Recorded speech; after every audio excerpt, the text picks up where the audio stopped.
Bayram dasturimizni davom ettiramiz. Statistik ma'lumotlarga qaraganda erkaklarimizni 95% o'z ayollarini, turmush o'rtoqlarini xotin deb murojaat qilishar ekan. Tabiiy holatki, mana shunday holat bu ayollarimizga unchalik ham xush kelmas ekan. Erkaklar, xotiningizni xotin emas, yorim deb ayting. Ichingizda mardlari bo'lsa, suyukligim, borim deb ayting. Xotin demang. Sovuq bu kalom. Hech bo'lmasa ayting ismini. Hech bo'lmasa bir yilda bir bor maqtab qo'ying uning husnini. Xotin demang. Sovuq bu kalom. Xotin deysiz, hoy deysiz, mohim, oyim desa bo'lmasmi? Uning shodon kulgularidan nurga to'lsin xonadoningiz. Ranjitsalar gohida bilmay, qancha bo'lsa baqirib so'king, ammo yoshi 40 dan o'tganda yaxshi qiz deb chaqirib qo'ying.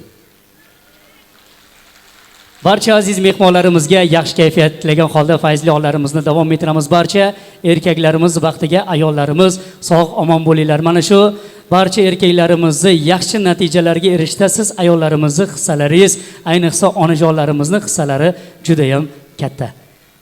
Lolazorim onam, bug'doyzor onam, beozorim onam, jidazor onam.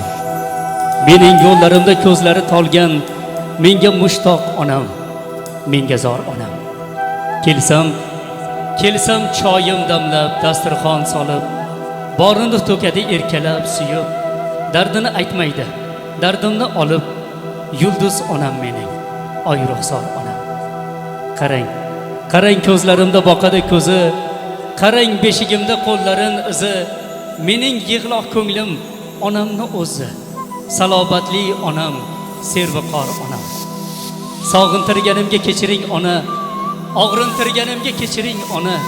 Siz bilan shohdirman, sizsiz devona, pari ruxsor onam, oy ruxsor onam. Opa ukalardek kechirdik hayot, xuddi opandayin ahvol so'raman. Siz mening volidam, onam siz hayhot.